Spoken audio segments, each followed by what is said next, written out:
Hello, and welcome to another day of NGS action. Today we are going to be going over to the Division B East. It'll be Hot Stats versus Ground Up. Now, this is going to be a pretty interesting matchup because, okay, let's take a look at the standings. So Ground Up is currently 4th place with 15 points, and Hot Stats is 7th with 9. But Ground Up has only played 4 matches. In terms of win rate, they're actually the #1 team in this Division B East. Hot Stats also performing decently well. They are around middle of the pack. They're also only at 4 games, so they probably could be quite higher up in the standings, but Ground Up is definitely the team to beat. Now, the map picks and bans have already come through, and the first pick was selected by Ground Up. They won the coin toss. And the bans are going to be Sky Temple and Volsky Foundry from Ground Up, and Tomb of the Spider Queen and Cursed Hollow banned away by Hot Dads. And map number 1 is going to be the Infernal Shrines. And now we should be getting ready for this match momentarily, but going to be fun to see that the first game is going to be on the Infernal Shrines. It should definitely change quite a bit about the draft. I think especially because if they start picking up different stuff like Hogger, just different offlaners in general, could definitely change the way the map is played, could definitely change the strategies that both teams are going to have to employ. Now, I definitely forgot to put on my jerseys, so give me one moment to quickly get that changed. With a lot going on. We ended up starting the map picks and bans early, and I just kind of got flustered. Give me one moment.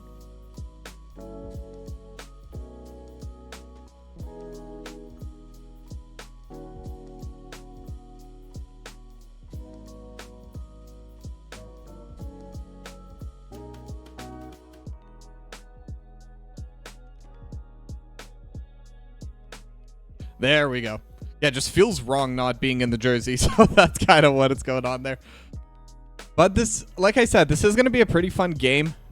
Ground Up should bring out some pretty nifty things, should be playing quite well, and I actually got word at the start of the game that I have been mispronouncing one of the players' names, and it is supposed to be pronounced Armetheus, kind of like a Greek name rather than Army, the US, so little extra PSA. I was definitely one of the people that was saying it wrong.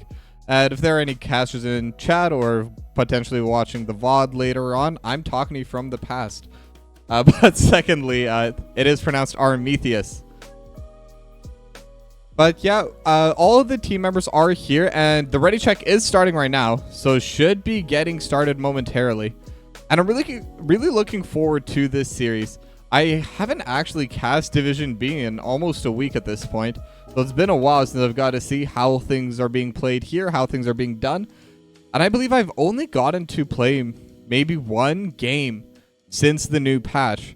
And I'm wondering if there has been any kind of change in the meta, any change in what players feel is the strongest. And it's always interesting to see, especially after a new patch. I'm still waiting for Dahaka to be not as good, or at the very least have other things that are as good as Dahaka. Because, okay, look, I will say, I am a Dahaka hater. I am probably the biggest Dahaka hater of the scene.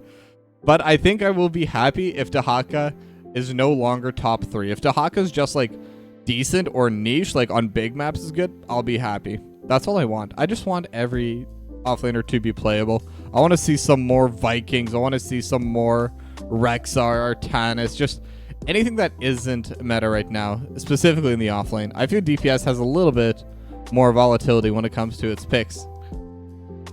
But we are still waiting on that next ready check, and hopefully today, not to jinx it, but at this point it would be fun to jinx it, so I am going to jinx it actually. Hopefully there aren't going to be any pauses today, any super long delays like we've been having the rest of the week. And I actually already have my prediction ready, or I should say the prediction ready to go for when this draft goes in. It's really funny whenever I add something new to the production line to my flowchart of how the day is going to go. I'm trying to remember what the proper industry term for this is. Show plan, something like that. I definitely know this. I've definitely had to use that term before and just completely leaving my mind right now. But adding one thing just kind of breaks everything else down if I'm not specifically looking at following down the list. And it's one thing that's done a little bit separately, but it does look like both teams are ready, and we will be heading into the draft for game number 1.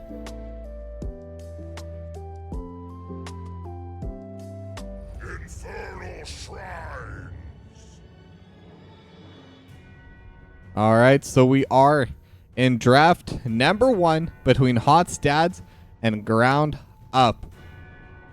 This should be a pretty interesting draft here. I do expect to see a Hogger banned or picked away this game, just because Infernal Shrines is definitely Hogger's best map. And Joanna going to be the first ban coming out from the side of Ground Up, trying to get rid of that frontline tank, trying to get rid of that really lockdown control onto these shrines. Joanna's obviously able to just walk in, do whatever she wants. It's so hard to push her out. And if you're able to push her out, you're probably going to win the objective anyway. And now Anduin going to get banned away by Hot's Dads, getting rid of that extra safety. And Yrel banned away by Ground Up. So that's a pretty interesting ban, most likely a target ban. I think Yrel is a little bit underrated right now in the meta.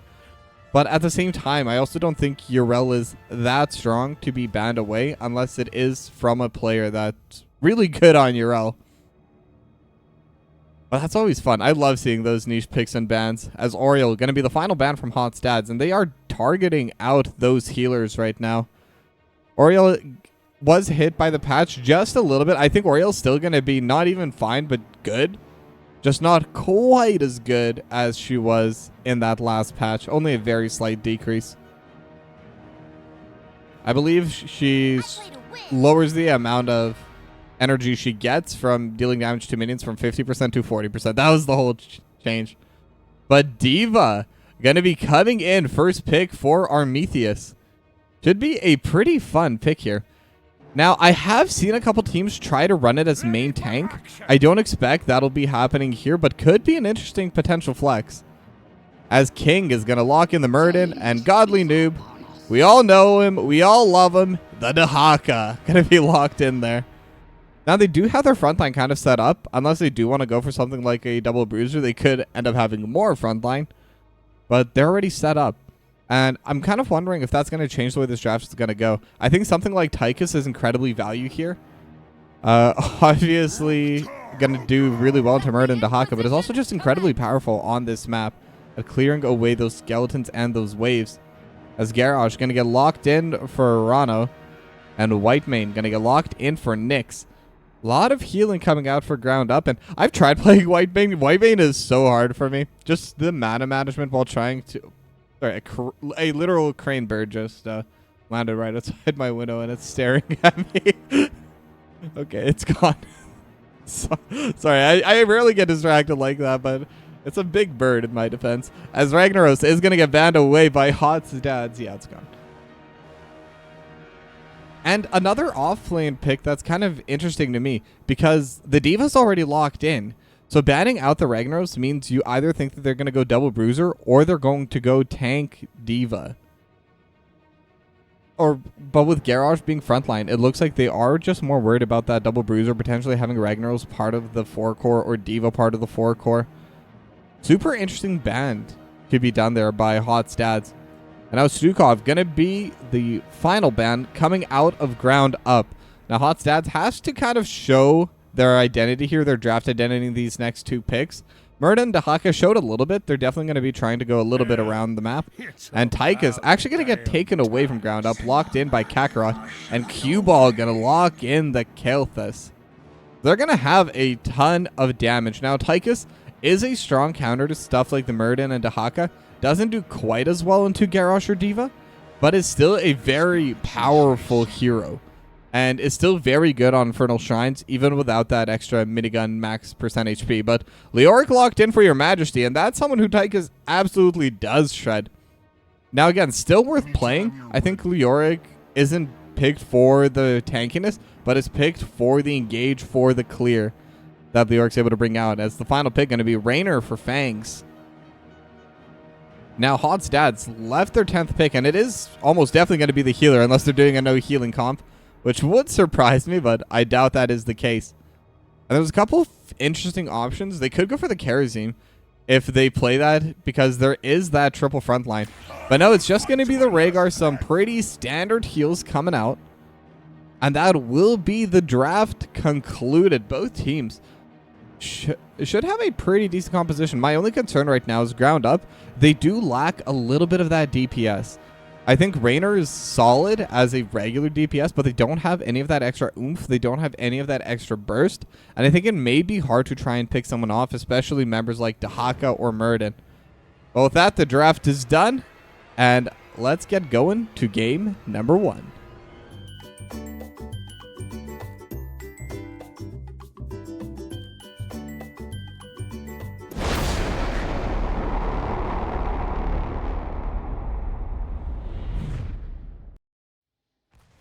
Prepare yourselves for battle, heroes. All right, and welcome back. And here we are, game number 1, Infernal Shrines between Hot's Dads and Ground Up.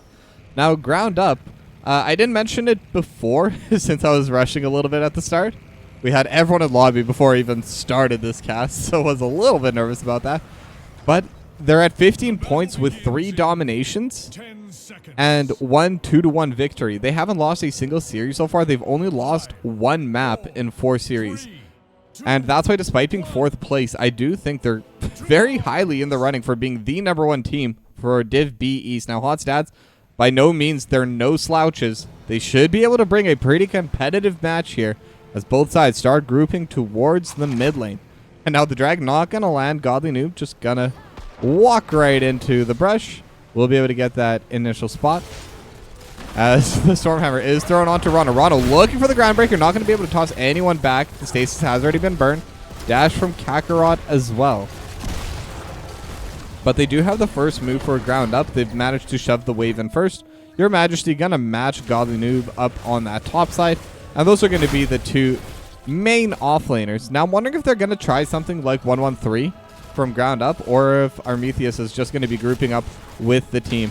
And so far, it definitely looks like grouping up with the team. But Wrecking Ball not going to be able to toss back the right person. But Rano doesn't really care. Will easily get healed back up by Nyx. And that's kind of the benefit of White Mane. If it's just little trades back and forth, it's super easy to stay on top of the healing while still maintaining the mana pool.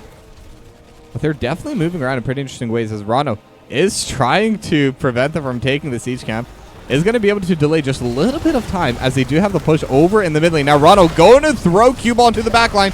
Does have the cleanse, but Armethius doing a lot of damage and will be able to get that first blood. And into the fray, actually onto the point, but the siege camp is going to go down. Armethius is going to get dismounted now and getting jumped upon by King. Does have the stun, and Overkill coming in from the back. Fangs slowly trying to walk away, and they will be able to. So that will be a 1-0 for Ground Up, but they didn't manage to steal away the camp, so things aren't quite as bad as they could have been. But Fangs getting jumped upon by Godly Noob will be able to just use the penetrating ground to build some space. But now Rano's here as well, and they could look for the play. Rano trying to walk up towards Cue Ball. The stun isn't going to land, but the Cyclone will. So Cue Ball will be able to self-peel for that play. And out the siege camp pushing into mid lane. Someone's eventually going to have to deal with that, and it looks like they're sending Rano just to tank the siege camp a little bit, as Fangs is going to try finishing it off. Now it is Exterminator, so they will be able to take down these neutrals quite a bit faster, as the bot side siege camp is also getting hit right now by Hot's Dads. So Armethius is going to walk forward, going to use a self-destruct, but unfortunately did send it the wrong way. But not going to matter too much. We'll be able to just get back into the mech. But that will be a neutral going the way of Hot's Dad. But now Rano throwing back King, and King just going to be able to jump out with the Dwarf Toss. And I think until level 10, they're definitely going to struggle keeping whoever they manage to throw back in the backline. They lack a little bit of that crowd control. I hope to see Rano take the Warlord's challenge, get that taunt. I think they need just something to keep someone locked down longer once they do get that Wrecking Ball into the backline. Now the shrine is active, and 4 of the members of Hot's Dads are running up to the top side. Only 3 from Ground Up so far. It looks like they want to shove their lanes in first. But the skeletons have now spawned, and both sides are starting to push towards it. King just going to get knocked backwards. Zoned away from Your Majesty, as Your Majesty's trying to take some of those skeletons down. And now they do have 4 members on the side of Ground Up here as well, so it is 4 versus 4. Prometheus is gonna get slowed, is gonna get hit with the living bomb. Your Majesty gonna get hit by that as well. And Fangs is here. So now it's 5v4 for a while, but the Brush Stalker is available. The Dahaka could show up at any moment. Now Rano could be looking for a play. King starting to get quite low. Prometheus just trying to kill skeletons. And they're winning pretty hard right now onto the skeleton trade. But now User Air is going to get thrown to the backline, and that's going to be the Ray Guard deleted. So Ground Up finally had the advantage. They don't have to deal with a healer, and the Dahaka's just not going to be grouping back in. Will be focused on shoving in this mid lane Godly Noob. Going to at least get something back at this point, but the Punisher will be going the way of Ground Up. Now let's see how much they can get out of this. It is a pretty early Punisher, only 4 minutes into the game. Not super powerful yet, but should be able to still deal a decent chunk of damage over to the walls. It's a frozen Punisher, so it's really hard to defend into it, though the Punisher itself doesn't deal too much damage to the structures. But now the gate's already going to be gone. Armethius just trying to be a pain and going to use the self-destruct in the middle of the team. And now they have Kakarot. Kakarot stuck and will get taken down and into the fray. Is going to keep Armethius alive. And we'll keep that Diva alive. So that's actually a pretty solid play. Getting just the wall is pretty good for the first Punisher. But on top of that, being able to get an extra kill is definitely going to help them out a lot. And it's some pretty interesting talent choice for now. Now, I don't know too much about the current Raynor meta. I haven't played Raynor in a long time. But the unstable compound, having that extra area on into the pepper, give him some pepper, sorry, it's pretty interesting to me. I think it's kind of hoping that they're going to be fighting in big clumps, hoping to damage more than one member per auto. I'm not sure what the other level 7 talents are, so I can't really comment on that, but it is interesting to see into the pepper selected there.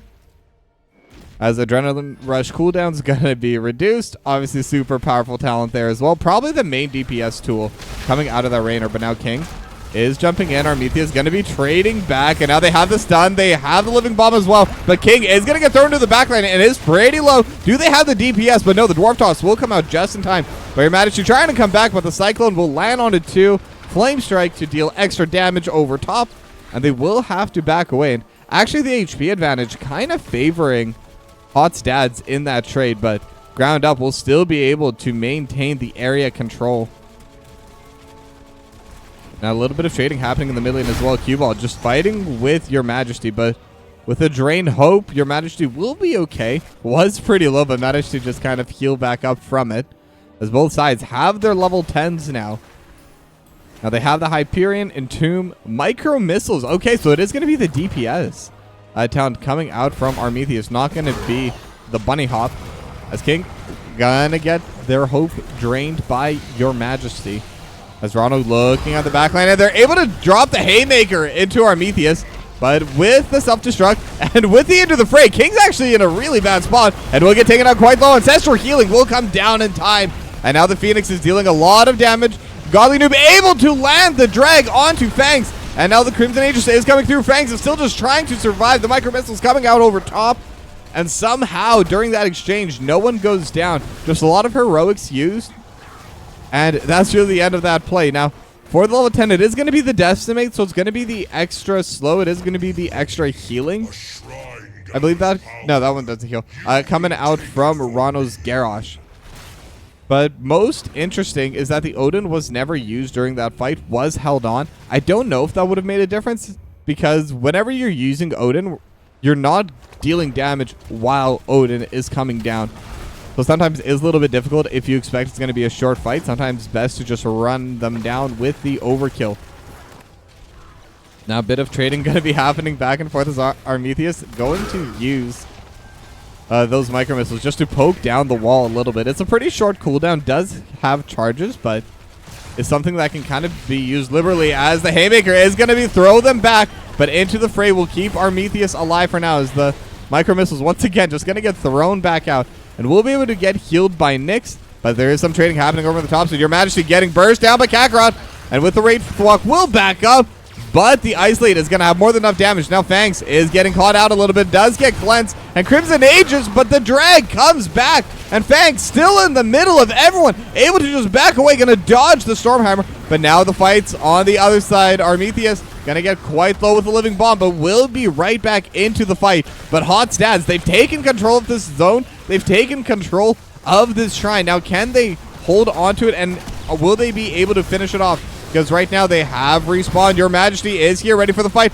They're on to King, but it is going to be that Murden and able to land the stun as Godly Noob dealing so much damage in the backline. But with the self-destruct just zoning them away and into the fray, going to be used to throw it into the backline. Kakarot just dealing so much damage over top, but it's still going to be Godly Noob that goes down first. Your Majesty will follow, but now the Skeletons, the ground up is winning with that. Can they maintain it? Will they get the 40th? And they will be able to get the final shell with Fangs in the penetrating ground. So it is a 1-for-1 trade, but ground up able to clear the objective. And now with this Punisher pushing in, should be a very solid push, and even Hyperion gonna get committed here just for the extra structural damage.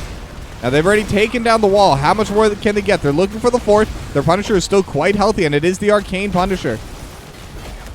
But now they do have all 5 members here from Hot Stats. They're going to try clearing this out. Flame Strike dealing a lot of damage to the backline. Living Bomb onto Rano as well. But they will be forced out. The fort will go down. The Punisher will get a little bit of damage onto this wall, but shouldn't get too much more. But now over on the bot side, Godly Noob was looking to flank onto Fangs, but with the penetrating ground, will be able to self-peel. And with Armetheus and Rano coming back down, no real play to be had.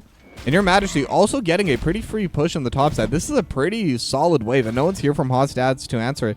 Could get quite a bit of damage onto this fort. Now on the minimap, we see the siege camp on the bot was cleared away, but I want to see Your Majesty just kind of going to town on this. This will be a free fort going over to them as well. So that's a lot of extra pressure the ground up is able to get for themselves. They're able to move faster on the map. They're able to win out those fights, and even on the fights they're not able to win, they're still the ones that are able to get the ultimate reward from the team fight. Now Fangs and Your Majesty, the two of them together, going to group up and start hitting onto this bruiser camp.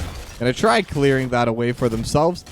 And I'm wondering if they do want to consider potentially invading onto the enemy bruiser camp. They have been playing somewhat aggressive, but not too aggressive yet. And I'm wondering if they're considering raising the tempo at any point. But, I mean, they're in a state they don't need to raise the tempo. They can just keep playing normally the way they are. And with Hot Stats clearing away their own bruiser camp, should just be an even trade. Now, Hot Stats, they definitely lost a lot in terms of map control with the loss of those 2 forts.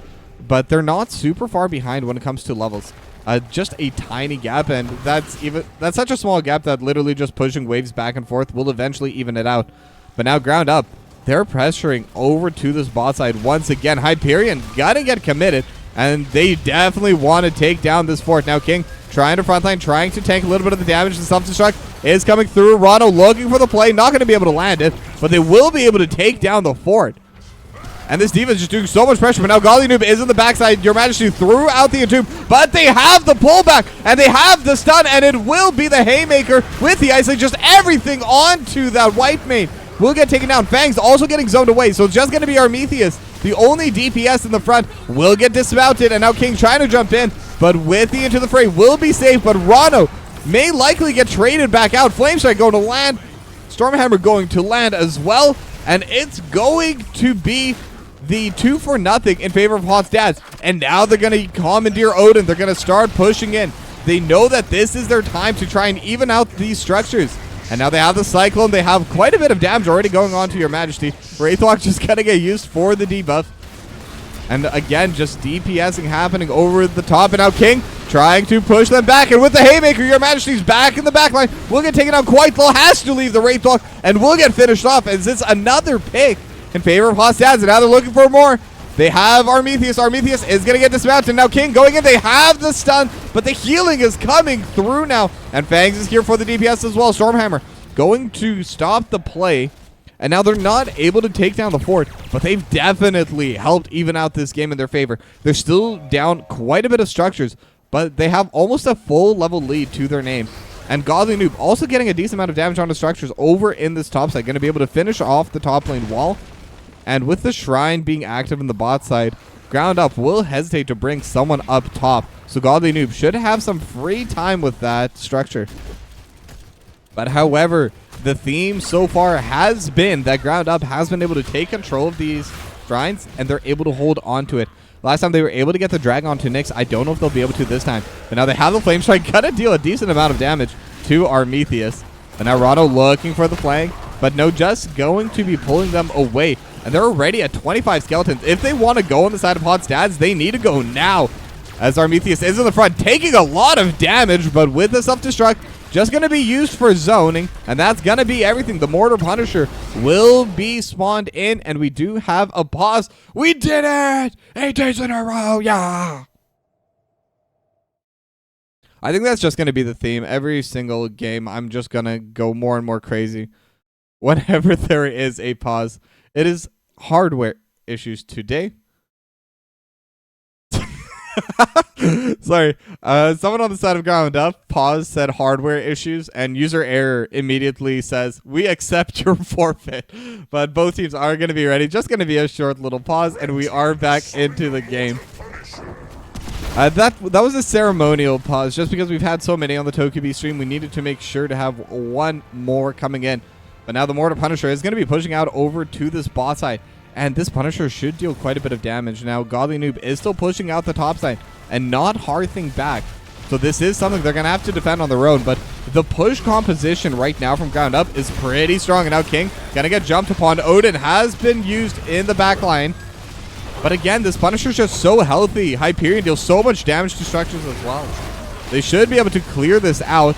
And Rondo's starting to get quite low. Godly Noob is on the backline just trying to buy some space, but will get caught into there. And now they have the Scarlet Aegis. Godly Noob gonna get healed by the Ancestral Healing. And the Phoenix is just DPSing onto everyone, but they're out healing that damage. And Godly Noob gonna get thrown into the backline. Will get finished off. And now they could look to end the game here. They have the Punisher. They still have the 4v5. And the core is trying to help out as much as possible. And will get finished off now. Okay, so the Punisher is gone, but it's still 4v5. And they're able to dismount Armenius. And with the stun, gonna be able to get the kill. Your Majesty also gonna get taken down in the backline. Now Q-Ball looking for Fangs. Just barely not in range for the Cyclone. But now what else can they get? They have the stun, and they're on to Nyx. Nyx is the healer. They want that target. Rono also going to get finished off, and it's just Fangs, the last and only survivor of ground up. Can they catch up? User error throws down the totem, and that should be more than enough. Crowd control with the Stormhammer. Going to be a 5-for-0 for Hot's dads, but that's still their keep gone. That's still their core, losing 37% of its health. And that will be a struggle. Now, how much can Hot's dads get back here? Because they need something. They need to try and even out the structure discrepancy. And they're actually going to pop the Phoenix over in the mid lane and are just going to immediately send everyone over to take it down. With the totem, with King tanking it, they should be able to take it down quite simply, quite easily. And with the level 20 talents as well, they should have a decent advantage over this next fight. And they're not putting the brakes on quite yet. They know they still have a decent amount of time before that Rainer's back, before Nyx and Rano are back on the map as well. So they're going to steal this Bruiser camp as well. And I really like that play. Once you're ahead, once you know you have that tempo, and they have not had tempo for most of the game, they need to try and get as much as possible out of it. And I think they got a decent amount. They evened out most of the structures. They took down the bottom fort. They took down the mid lane fort. Now that Bruiser camp is going to get cleared away. Not really going to apply too much pressure, but it does force the players to come back. And now with this, they are in a place where they could finally start fighting. The next shrine, unfortunately for Hot's dads, is on the top side. It is going to be that Arcane Punisher. And I say unfortunately because bot lane is the lane that's passively pushing in for ground up. But they're still pressuring forward. They want this siege camp as well. They just want to take every single camp off the map. But what I'd really like to see is them trying to push with one of these camps. Now, it's going to be difficult. Ground up definitely has a very strong sieging and anti-sieging composition. Anything that's a consistent siege will be more difficult to deal with, but they have Hyperion. They have the self-destruct coming out from the Diva. And that's a lot of tools to quickly clear large waves or pushes. So depending on how much they can get here, as Fang's actually going to get hit by that Flame Strike, and with the Living Bomb, will get taken down half HP, but Nyx should be able to just heal them up as Fang's once again taking another Flame Strike and Living Bomb combo. But the cannon still DPSing over top, and Fangs 3 in a row. Just getting absolutely sniped by Q-Ball. As level 20 is finally going to ding for the side of ground up. Now they do have the isolation, and they are looking for the play. But the Entomb with the silence, it's going to take down the Nahaka. And now Your Majesty looking for the other play and not going to be able to find one. The Flame Strike will land as Hirano tries to dismount Q-Ball. but it is a 1-for-0 as the Shrine activates. So this is a pretty bad spot for Hot Stats to be in. Now, at the very least, they do have a push on the top side, so someone will have to deal with that. They may have a brief moment where they can play aggressively, but it will be difficult. But instead, what they're going to do is they're going to just try and shove these waves in. They're going to have to defend another Punisher, and they're not even trying to defend in mid. I think they want to try and do a counter push over on the bot side, and I really like this play. With their Dahaka gone, they're not going to be able to contest onto this objective. They would definitely, or not definitely, but most likely lose. But it takes time to take down 40 skeletons, and what they can do with that is they can start going for the keep. Now, your Majesty is here, has a level 20 Entomb. They do need to worry about that.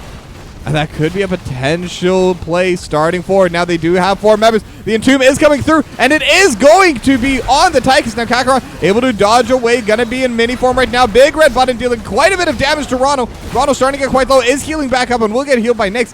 And Godly Noob is here for the fight. It is a 5v4 in favor of Hot Stats, but the drag not going to be able to land. So it is going to be a 0-for-0, but the keep stays strong. And with the Punisher pushing in, this is a pretty bad spot for Hot Stats to be in. They need to hearth back, they need to get back, and they need to start defending. This Arcane Punisher is going to be quite strong. And last time this push was happening, they threatened the game. And this time is an even stronger Punisher. Now, it is going to dive immediately in. And what is good for Hot Stats is because of the pressure they were able to output, they will be able to delay this push. So I think this time they should be able to safely play it back. Should be able to end the fight early. Hyperion is still going to get utilized for the push. But the Punisher is already gone. King is still alive in the backline. Gonna get healed by the Ancestral Healing. It is just going to be the one. The second Ancestral Healing is coming through. And the Phoenix going to take down Prometheus. And Rano gets hit by the Flame Strike and the Living Bomb. And they're just hopping around. King is Goomba stomping with the Dwarf Toss. Looking for Nyx. Nyx going to get onto that magic broomstick and we'll be able to just run out. But that's a massively needed fight for Hot Stats. They have a huge advantage here. It is 5v2 for 50 seconds. And they're running bottom. I think they're going to try to, at the very least, take the keep. Maybe end the game off of this push. Now, they're not going to wait for the wave. They're just going to go in. Now, the Bruiser Camp is getting taken on the top side by Fangs and Nyx. But the longer they're on the Bruiser Camp, the more free time Hot Stats are going to get here. And I don't think they have the time to be giving away. The keep will go down, and they're not stopping. They're popping the Odin. They're going forward. Your Majesty will be respawning in 10 seconds at most. We'll be using the Drain Hope to get back in, but now they're still DPSing onto this core. The core is at 70%, and they're just looking for more and more damage. They're hitting onto, now the Entomb is going to silence the backline, but 25%. They don't have the damage. Hot Stats, they're able to bring it back, and they win game number 1.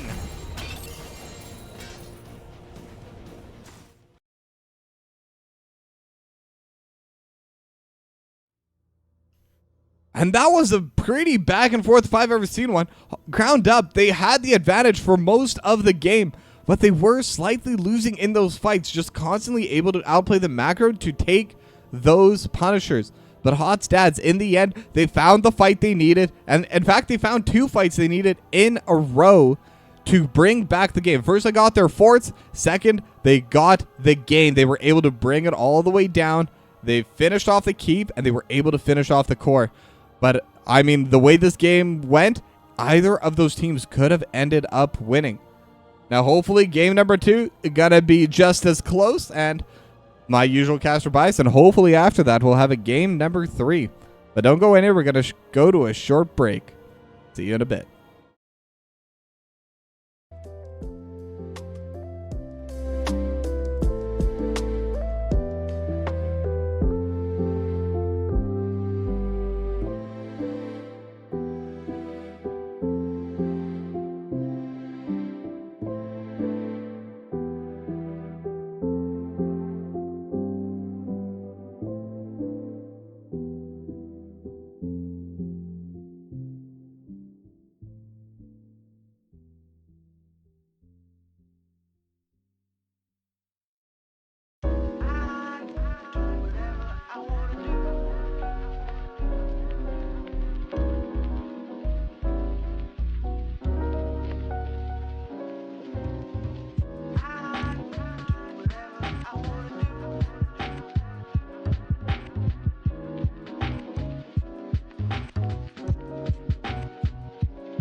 eternity.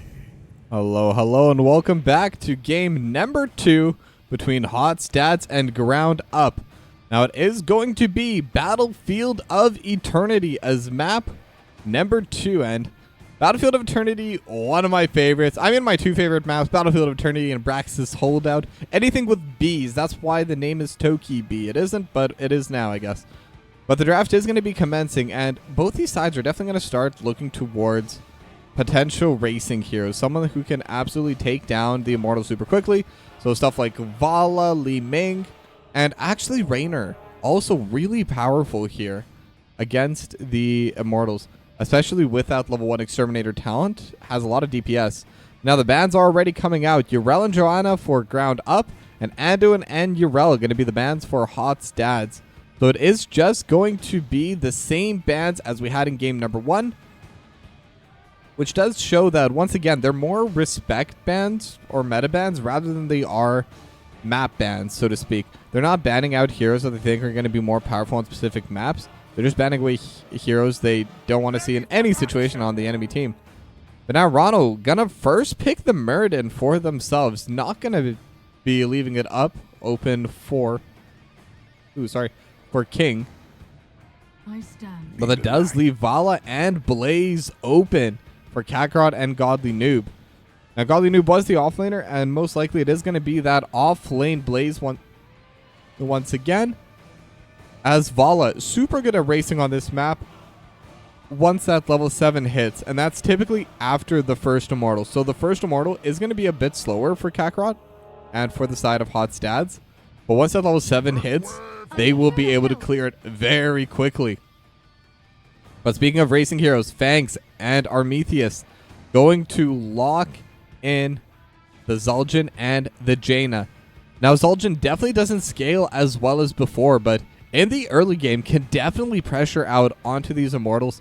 Should be able to match Vala's damage all the way till level 20, which is where Kakarot will eventually take over. But with the Jaina behind there as well, helping out with the DPS, Ground Up could consider racing in some situations.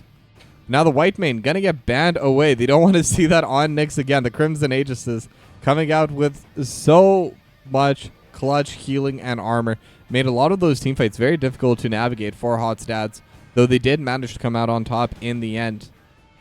And really interesting how Hot Stats, they're just trying to push out Nyx. 3 target bans towards the healer. While the side of Ground Up, they are mostly going for the tanks, with the exception of Urel, as they are a little bit worried about what King could play. Now, there's still a decent amount of solid tanks left. There's still the Diablo. The Garrosh is still available. Now, I don't know if King plays either of those two, but those are options. Anubarak is available as well. And I would like to see the tank picked here. Probably tank healer. But we'll see if they want to leave the healer to last. And it is going to be the tank healer. It is going to be the Rhaegar and the Anubarak. So that will give them a much easier engage coming out from King. Anubarak, in my opinion, probably the easiest engage tank in the game. But the weakness for Anubarak, low HP, doesn't have a lot of armor, and has a little bit of self-shielding. But it's not that much, and it only provides spell armor. So Zul'jin will be able to DPS through it. Now, Ragnaros was banned in game number 1, but in game number 2, Your Majesty gonna be able to lock that in.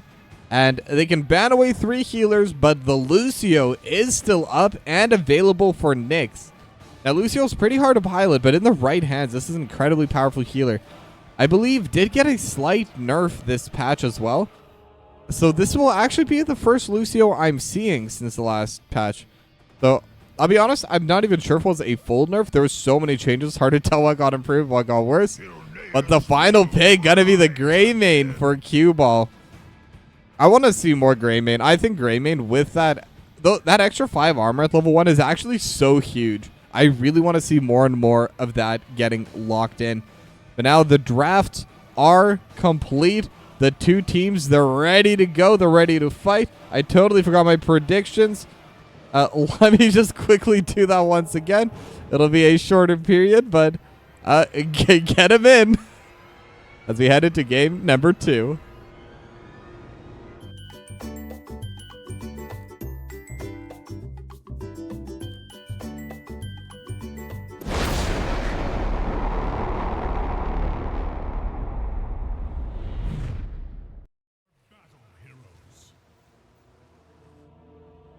Now we are on Battlefield of Eternity map number 2 between Hot Stats and Ground Up. Now this will be a pretty interesting game as well, and I think the main hero I want to talk about in the draft is going to be the Ragnaros for Your Majesty. Now this was banned away in game number 1 by Hot Stats, so clearly there's something about this Ragnaros they don't want to deal with. But the way I've usually seen it is this is one of those heroes that's a little bit worse in these 2-lane maps, kind of relies on that lava maze to get the extra push. So I am curious to see how Your Majesty is going to play it. I'm sure they're picking it for a reason, and I'm sure Hot Stats have been banning it away for a reason. But we'll see as the game goes on. But for now, it is going to be that standard 1v1 in the top side, 4v4 in the bot lane. But the side of Ground Up, they're going to be able to get this bottom brush first. And speaking of talents, always interesting to see what it's going to be. And it is going to be Recklessness, the extra spell damage coming out from Fangs, as the Impale just going to knock Rano back. And it's also going to be the Puncturing Arrow build, kind of as expected for this map for the Valas. But once again, we're just going to have to see how this game is going to continue. Now, they do have the stun onto King. King going to take a decent bit of damage. Blizzard coming out over the top as well. User Arrows should have more than enough healing to bring them back. Only about a quarter of the HP lost. It's still an interesting play. And already 2 stacks onto You Want Axe. So the more they're able to get, the more value they're going to get. Even as a spellcaster. Now, there's a bit of a gank topside, though. It looks like Kakarot just coming top to clear away this siege camp. But it's going to be 4v3 on the bot side. And I'm sure at this point they're aware that there is an entire hero missing from the bot lane. So now they're going to send their team just to clear away the siege camp. It will be a trade of neutrals as Kakarot and Godly Noob will be able to finish that off. But the real question is who's going to be able to get the better push afterwards.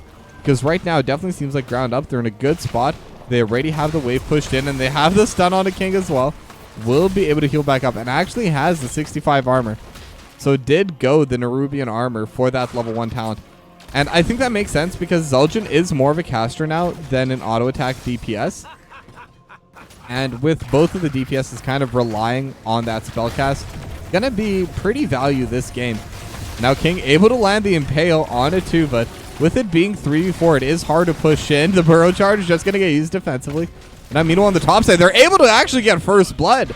Kakarot and Godly Noob able to pressure in, and because of that, Fangs is going to have to run up top, and they're going to have to give up all the pressure they've started mounting over the bot side. But I was saying, whichever side's going to be able to deal with this better, it's definitely going to have the advantage, definitely going to have the lead. And Hot Stats have cleared away the entire top wall, as Armetheus is only now going to group up just to try and clear away this siege camp. And even with the first volley, not going to be able to clear out everything. Your Majesty is going to be here to help as well. And with that, they will be able to clear it out. But it's still going to be a quarter level lead for Hot Stats, as they're also going to be waiting before they lock in that Bruiser camp. They have gotten the DPS, just need to cap the point, and they will do that now. Trying to time it for when the Immortal spawns and get a little bit more value out of that pressure. But now, in the meanwhile, the top side already getting pressured in, and it is going to be that top-bottom split that I always love dealing with camera-wise. Rano and Q-Ball DPSing a little bit against each other on the top side. Q-Ball going to walk immediately in. And now they are racing onto this red Immortal.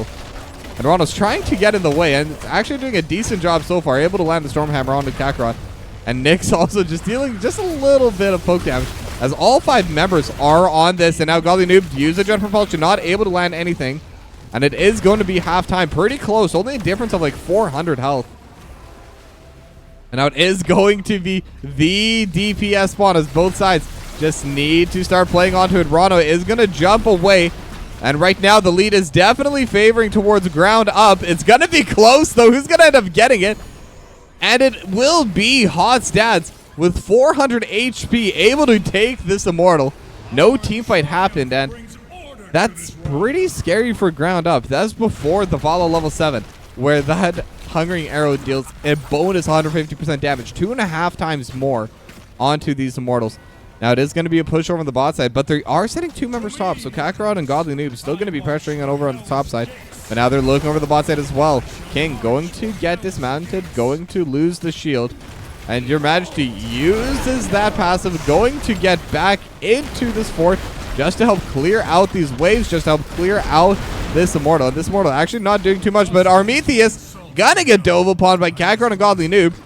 And they're going to be able to get that kill, and it looks like they're going to be able to just finish off this fort, but they are backing out. They want to take the siege camp instead, but there's 3 members going top, and with this fort and the bot side, or not the fort, but the wall eventually getting removed, Hot Stats are in a really good spot. They're looking towards Kakarot, though, and with the one final cleave, not going to be able to land.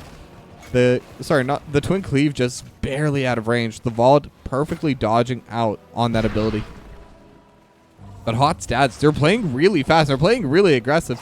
Ground Up was in a really good spot to start this game, but now Your Majesty going to be able to walk forward. They have the Blizzard King still tanking that fort. Going to get taken down to half HP as Rano looking for the fight. Is going to be able to get the stun on to Cue Ball. Cue Ball also going to get body blocked, but with King going in, they will have the extra shield and will be able to end the engagement there. Now on the top side, they are fighting Nyx, just trying to trade onto Kakarot, and Nyx being an absolute pain, as only a Lucio can do. And with that, the siege camp will go the way of Ground Up, so they will be able to get themselves at least something. But there are 4 members pushing into the top side, looking towards Fangs, as the Jet Propulsion gonna get dodged away. The cleanse did come out as well, but not even needed. And now the push is coming through. The Immortals are up, but Monster Hunter is now up for the Vala. And that's where stuff really gets dangerous for Ground Up. Racing becomes so much more difficult. And now Zul'jin is decent at DPS overall, but nothing in the same vein that this Vala can do. And they're definitely grouping up more aggressively. They're looking for the fight. King gonna get poked back off the Immortal, as Fangs is here as well. It looks like they are looking for the fight instead. King is still sitting onto this backline. It looks like they want to start playing forward, but they're just backing up because Cue Ball can get this push in the top side and should be able to get this fort. Now they are bringing Fangs to the top side. We see on the minimap, and now the Impale is coming through. Rano gotta get hit by the Jet Propulsion, but it is the Muradin, not the target you want. But now it is going to be that temporary 4v5. Fangs not going to be here in position. Godly Noob gonna get poked down a little bit. Now the Bro Charge is coming through. It is on the Rano. And same with the Impale, hitting onto the backline. And now the fight is coming through. Fangs is on the backside. Cue Ball starting to get low, forced to dash away. But now Godly Noob still getting DPS'd on Fangs, just free hitting onto everyone. But no one's able to get taken down. Cue Ball still kind of low. Twin Cleave coming through. And Cue Ball is getting jumped upon and will get finished off. Fangs with the last hit. And now Godly Noob trying to run away with the Jet Propulsion will be able to. As Rano is in a bad spot, does get hit by the Hungering Arrow, but with the extra defenses, will be able to just back away. And now it is 4v5. They will be able to take the pressure, but they have managed to win the first fight. But now the second fight is where things are going to get dangerous, because level 10 is about to come online for Hot Stats. And there it is. They now have the heroics, and it is halftime. Now they definitely will want to match on the side of Ground Up, but it will be difficult for them because they need to defend the Immortal at the same time. So what they're going to do is they're going to walk forward. King could be looking for the play. Hungering Arrows are getting tossed down. Bro Charge not going to land. Now they will get the zone. They will be able to retake onto their Immortal. But level 10s are finally going to be hit by both sides. Now Rano is getting jumped upon. Just chain stun. High five with the cleanse. And now the Cocoon. It will land onto the Lucio. Rano trying to clear this out. And Rano will get jumped upon by Cue Ball. And a Bro Charge not going to land in time. And now they're getting zoned away. But Kakarot gets finished off on the other side. And now Godly Noob with the Twin Stream going to take down Fangs. And with the 2-for-1 in favor of Ground Up, they should be in a good spot. Oh, sorry, in favor of Hot Stats. They should be in a good spot to take. But now Your Majesty trying to DPS onto the backline. Ancestral Healing used for Cue Ball. As Godly Noob is in a bad spot. Water Elemental has been thrown out as well. Just trying to DPS on whoever they can. But unfortunately, it looks like another Immortal going to be going the way of Hot Stats as they're able to take control of the area. And they're able to just fully DPS it. They don't even need the Vala for that, because if you win the fight, the Immortals should be pretty free. And now they can start pushing on two sides. Godly Noob going to be pushing out towards the top. And this fort is pretty low. Now in the bot side, they're going to be pushing in with the Immortal. About half HP for the shield. So not the healthiest Immortal, but definitely not the worst either. And now Fangs is walking forward with the Twin Cleave, looking for the play, but with the cleanse, they will be okay on the side of Fangs. But now Rano is forced to jump away with the Dwarf Toss. Could have been a dangerous play, but luckily Nyx, with the high fives, with the cleanse, is able to defend onto it. But now they do have the trade coming through, and now the fight is coming through. They have so much stuns over top, and they will be able to push them away, but the Immortal just clearing away onto this trade. Now, can they finish this off before the fort goes down? It is going to be close. I think they will be able to get it. But if you defend the bottom one, there is still a top lane one that doesn't have a lot of HP. So the entire side of Hot's dads will be able to just walk up and grab it.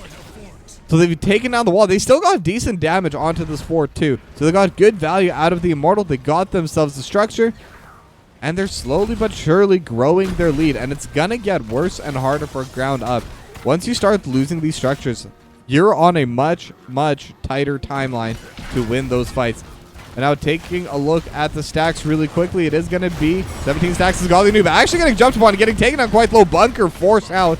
The bunker will get cleared out as Rano is getting pretty low as well. And now Fangs just dealing damage over the backline, but Q-Ball is going to be coming through. Tazde goes through. Rain of Vengeance just constantly stunning on Fangs. And now Your Majesty is going to get slowed, will get finished off. Q-Ball onto Rano, and Rano will try to jump away, but may not have anywhere else to go with the stun. Will be okay. Has the trade to heal back up. But that's another 2-0 in favor of Hot's dads. They have level 13 talent advantage, and they should be able to take down this fort as well. Now the Impale does land onto Rano. Kakarot looking to play forward with the multi-shot. Not going to be able to land onto anyone, but will be able to zone them further and further away. And now with these two structures in their favor now, with this talent advantage, granted the talent advantage isn't going to last. It will get evened up, I believe, as soon as this Bruiser Camp gets finished off. Maybe even earlier if they do clear out the waves on the side. But so it will be level 13 versus level 13 onto these Immortals. Potentially with the level 14 stats. But an even talent means that ground up could try and look to fight here. And with the map state, I think they kind of have to. They're getting pushed into the bot side. They're going to have passive push on all sides of the map in favor of ground up. But now the team fights should be starting to come through here. The Bruiser Camp is shoving in top for them, but there's still a pretty healthy wall. But now Godly Noob looking to play forward, is going to get stunned up, is going to get cleansed in the bunker. Going to get thrown out here. And now Q-Ball going to get just hit by Fangs. But again, Fangs is able to push in, but not able to really defend onto it.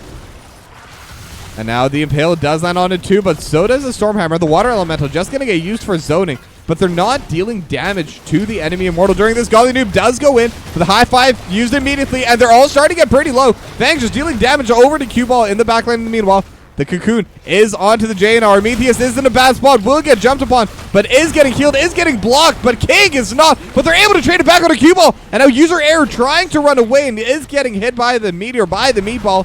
Nyx looking for the Soundwave, not going to be able to get the extra kill. And with a high five, we'll have more than enough healing as Prometheus almost gets finished off. But that is a 2-for-1, and it is a 2-for-1 victory for ground up, as they're finally going to come back and start DPSing onto these Immortals. They can definitely get it, most likely anyway, get it to halftime, but will be traded back a little bit. Kakarot is going to be here, going to throw out both the Hungering Arrows, and that's going to be the primary DPS. But it is 6k health in favor of ground up. But that was the first fight. Let's see how the second fight is going to go. And these are defensive formats. Whoever's able to walk forward is really the one that's going to get the most pressure out of it.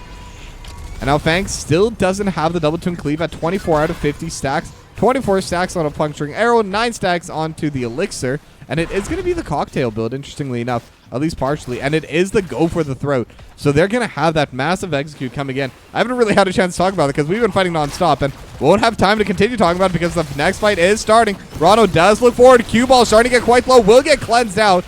As now Godly Noob trying to create some space on the front line. Will you throw out the bunker? But once again, the bunker's just going to immediately get cleared away. And that was a pretty good fight for ground up. They're able to start walking forward. Rano is going to get the Haymaker on a User Arrow. And that's going to be the Rhaegar gone. Now, can they fight back? They're going to be able to get a decent amount of damage dealt backwards. But no one can heal on the side of Hot Stats. Everyone can heal on the side of ground up. And Godly Noob in a bad spot as well. Going to get hit by the sun. Rain of Vengeance will buy a bit of time, but not enough. And now Nyx trying to heal Rano up. And Your Majesty will come right back. And Nyx almost getting caught in the Rain of Vengeance, but not caught enough. As Q-Ball trading with Fangs, and Fangs winning hard on that trade. Fangs going to be here as well. King just trying to buy some time, trying to buy some space. But they are full sending it onto the Immortal. And ground up going to be able to get the first kill. Now King is getting hit back with the Haymaker. Will get stunned, will get slowed. Just needs a little bit more damage on the Twin Cleave. Not even needed. Nyx coming in with the DPS from the Lucio. And that's going to be a change in lead here. Now, the structure is still favoring Hot Stats, but they're going to be missing their main tank for this push. And the XP lead now in favor of Ground Up. They're able to get the level lead. They're able to get not a talent lead quite yet, but they were behind a decent chunk earlier. Now, they've already finished off the wall. How much more can they get? They still have about a quarter of the shield to go through for Hot Stats. And they're dealing a lot of damage already to this fort. This fort should definitely go down, but how much can they get after that? Can they start a fight? Can they keep the push going for the keep wall? All questions that will be answered soon, as now they are able to finish off the fort. And Rado looking for the play, but the jet propulsion will prevent Q-Ball from getting knocked back. And that could have been a very dangerous play. Q-Ball gets saved by Godly Noob there. And now since they're able to take control of this fort, they're going to immediately be able to push with the trade coming from the Ragnaros. And they're putting out so much pressure right now. And Q-Ball getting hit to 130 HP will get taken down quite low. Now, Fangs is walking forward, but with the healers back up, with the wells nearby, they're not going to be able to keep pushing forward. But they took down the top fort. They evened out the push in that lane. And they're even able to take down the wall. So if they have another push in the top side, they'll be able to go that much further. Now Siege Camp gonna get cleared on the top side by Ground Up. Bot side gonna get cleared up by Hot Stat. The usual trade. And because of that, Ground Up's gonna be able to just walk down to the bot side, kind of clear out all these massive waves that have been stacking into them. And if they're able to win this next Immortal, they could definitely bring the game back, at least into an even state. Could potentially be in a leading state. But one thing to mention is that the Puncturing Arrow build scales super well at level 20. Having those 3 extra charges of Vault, not to mention the Caltrops themselves, they actually do add up in terms of extra DPS. It's going to be a massive power spike for Hot Stats.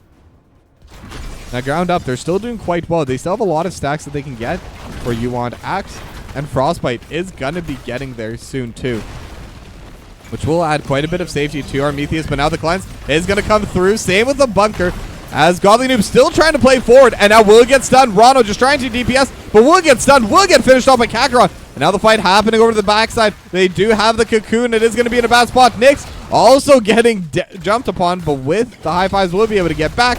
Fang's just going to be left out to the literal wolves in Q-Ball. And that's going to be a 2-for-0 just as the Immortal spawn now.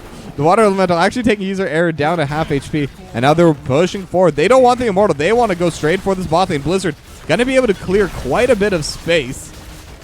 But with the Impale, they're going to be able to slow down this defense. They're going to be able to, at the very least, get this wall. But in 30 seconds, Fangs will be back up. They will have Rano back up. And actually, King going forward, trying to get the play. But not going to be able to get too much else there. Now they're going to turn back onto the Immortal, and they should at the very least be able to get halftime before Fangs and Rano are back up on the map. Rano going to be back up shortly, and there's still 10 seconds onto Fangs, and it will still take time to get from the base to these Immortals. So this should be just a free full HP Immortal for Hot Stats, and this could be an opportunity for them to end the game, to be completely honest. But now they are bringing all their members up top, and it looks like they do want to try fighting for it. Level 19 to 18, no level 20s yet. King gonna get stunned, and Pale just buying more and more time. Your Majesty walking for it, and they're starting to try and on the way. Godly Noob trying to finish it off, and with the bunker, will have more than enough damage, but Godly Noob is in a bad spot. Q-Ball gets tossed into the backline, trying to just dash away, and they don't have the DPS to follow. Nyx trying to get it, but will get stunned up, and Nyx actually able to get it. The DPS Lucio, but will get traded back. User error will get finished off here as well.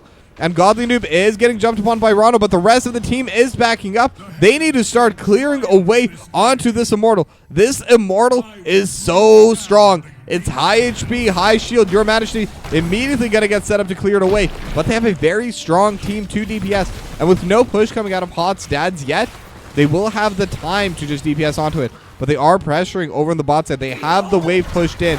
Now they have the trade coming through as well, just to help with this shove, as level 20s have been hit by Hot Stats. Now the trade will get deleted, but so will they keep over in this bot side, as even a 3v4, they're able to take that back in their own hands. Kakarot just going to come in for one final hit. The top keep will survive, but at 1/3 HP. And like I was saying, it was an opportunity for Ground Up to try and retake the game, try and retake control, but instead, Hot Stats able to get even more pressure into them. That fight was super close to start, but because they were able to get those catches right before the objective spawned, Ground Up really didn't have a choice but to give it up. And I think if they weren't in a position to try and bring the game back in their own favor, if they weren't in a position to get those 2 kills right before the defense started, I think Hot Stats could have ended the game there. So they did lose a lot, but they were able to hold on to their lives for now.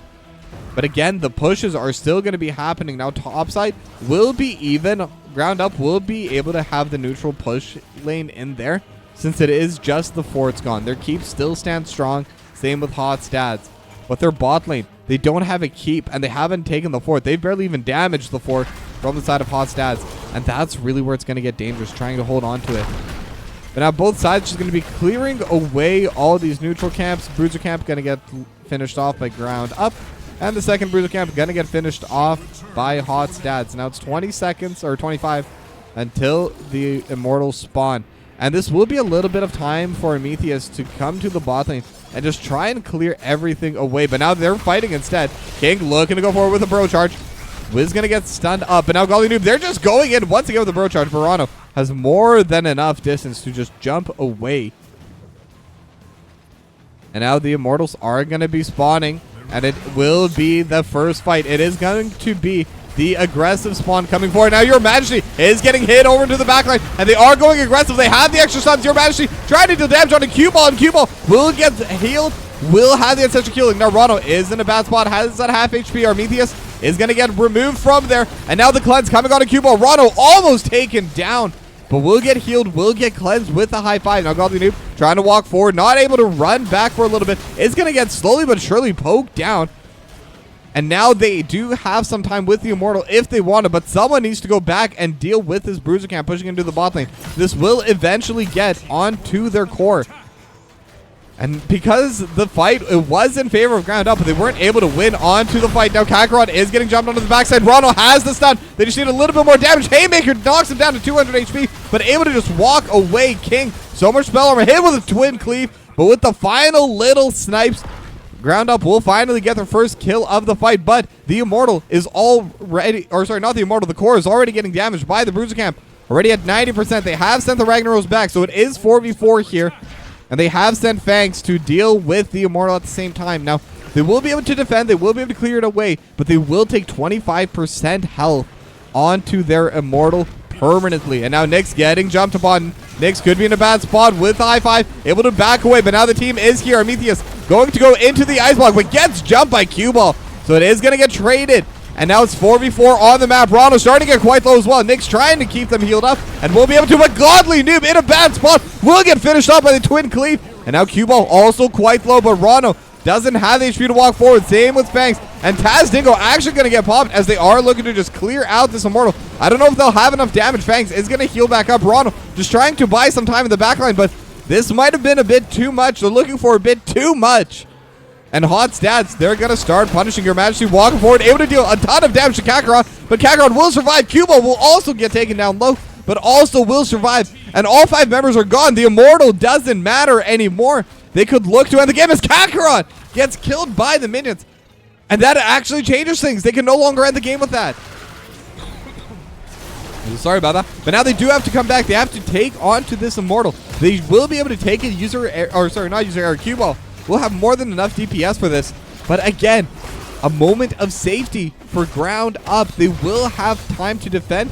They will be able to defend onto the Immortal as well. And this time around, it's not going to be quite as big a shield that they have to defend into. Now, there will still be a moment where they are short on players. There will be more bodies for Hot Stats pushing in with this Immortal. And Fangs will be back up in 15 seconds. And actually, by the time the Immortal does get to the wall, or to the fort, it will be down. And they do have the trade, so they can buy quite a bit of time with this Ragnaros if they're able to get there in time. Run, Your Majesty, run, get over there, because your fort is, or your keep is under attack, and the trade will get utilized immediately. There are still the cannons in the backline. It is the twin cleave The twin cleave coming through now. And now the Immortal already gets knocked down into melee form. Has to walk forward. Fangs just trying to DPS onto it. And now they will be able to secure a little bit of the health, but now they have the cocoon onto Nyx. The keep is gone. They have the stun onto Rano as well, as Your Majesty will be able to clear them away, but Rano getting taken out so low. Bunker going to get utilized as well. And now the Immortal is onto the core, and Rano in a bad spot will just get jumped by Cue Ball. And now Cue Ball is still looking for Your Majesty. Water Elemental going to help clear with the Immortal. Now the Immortal is gone, but it's still 4v5. They have the cleanse. They have the health. And now King will get taken down, but the core is starting to get low. And there's still DPS to go onto it. And they did it. Hot Stats gives Ground Up the first loss of the season. And it's a domination.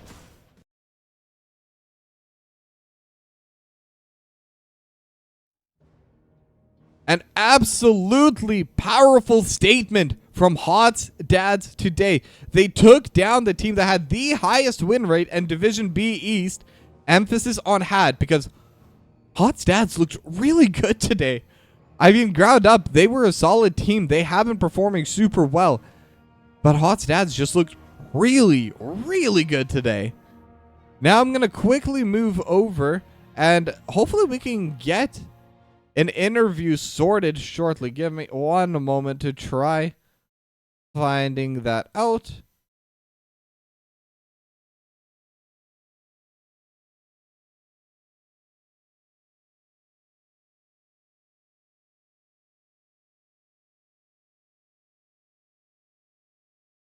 All right, let me just get that set up. Oh yeah, I should also give people their points. Hot Stats calendar when?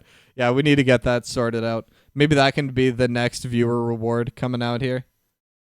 Where's the button? And Hot's Dads win again. Now, while we wait for someone to potentially join in for the interview, I'm not sure if it'll happen.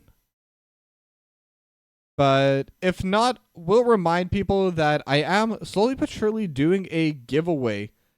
If you click on the viewer rewards down below, there will be the challenge, the community challenge for the NGS t-shirt giveaway. If we hit 100,000 points before the end of the season, we'll be giving away a t-shirt. Hello, hello. Hi. How's it going? Pretty good. And for everyone in chat, I am joined here by quite a few members. Kakarot, Oozer, and Cue Ball. So first off, congratulations on your massive domination. This was the first series loss for Ground Up, and how do you feel after all that? We feel good. We really needed this momentum. So we've been kind of playing week by week. We had the whole week off last week. Actually, this was our week 5. So yeah, this it feels really good. The morale is really high right now. I mean, it's definitely been showing, especially that game 1 victory. I mean, you guys just managed to scrape it out. It was a pretty bad spot to be in. Both a couple of big team fights, you were able to bring it back. And how were the comms during those team fights? What was the plan to try and get back into that game 1? Yeah, I think, Yeah. go ahead. No, go ahead. Go ahead. Okay. Yeah, I think we realized that just running into Garash's face and having those throws catch us, so we just started playing a lot of front to back, and we have the Kalpas talent at 20. I think flamethrower allowed us to just kind of poke, and I think if you look at some of those last fights, there was a lot of damage done on the back end. I think another piece of their comp with the multi-bruiser no mage allowed us to really kind of at the end, especially once we got the double ancestral on the Rhaegar, it really allowed us to have some more sustain in those fights. So like that final wall, we were entombed, but it was a little bit like, no, you're stuck in here with us, because we just kind of chased them down from that point, which was a lot of fun, and to be able to end bottom. So yeah, I think we just needed the talents to come online, and we knew that we had a really great late game 20s and late game talents to try to stabilize there. I will say their double bruiser kind of put a kink in our plan. We've been working on a interesting Samoro comp, and unfortunately, we were looking forward to bringing that out for chat, but we'll have to wait till another week, or maybe even this week. Oh yeah, that's right. We do have we do play again Thursday, so yeah. We do play again. Yeah. And then Okay, so that was the game number one. Now, game number two definitely seemed like it was more under control. There was definitely a couple fights you lost, but it always seemed like no matter what happened, you were able to keep the map in your favor. Now, was that a conscious decision to back away from some of those fights? Very. Calculated feeding. Yeah. We definitely wanted to play slow. They have a good healer. The White Mane and Lucio, we definitely felt that, the pressure from their healer. So playing slow, playing to our advantage, and it just worked out really well. So you mentioned the healer being able to bring out a lot of impact onto that game. And I noticed in game one, you banned 2 healers. In game two, all 3 of your bans were towards Nyx. Now, is that because you see Nyx as the greatest threat for that team, or what's the thought process behind those targeted bans? I don't know. When you see a 5-0 Anduin, that's an instant ban. I hate that hero. I hate fighting that hero. And RL just deserves to be banned because Blizzard's nerfs were not really that much. Yeah, she's kind of overtuned. It was funny actually in that lobby. I don't know if you saw that, but we just Wix and I were talking back and forth, and it's like, we're healer choking. Who's got the bigger pool? Like, who's got the bigger roster? Let's see what happens. So it was pretty fun. You just kind of have a lot of those go down, but definitely really impressive on the White Mane and the Lucio. That there's a lot of Lucio plays made that second game. Yeah, that's for sure. Now, to kind of talk about something else, we're now midway through the season. With that win, you are at 13 points, brings you still around upper middle of the pack, maybe slightly. What are your goals for this season?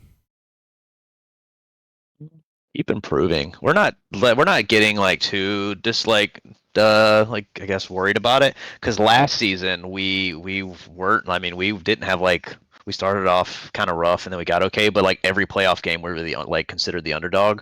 So we're just gonna kind of keep working on whatever mistakes we make, focus on the good, and just keep improving. But I don't think we're gonna let it get to us, because we've just gives us something to improve on and be better about. All right. And then my usual final question.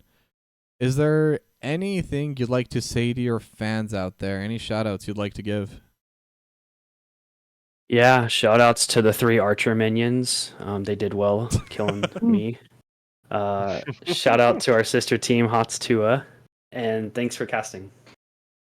Yeah, always a pleasure to cast.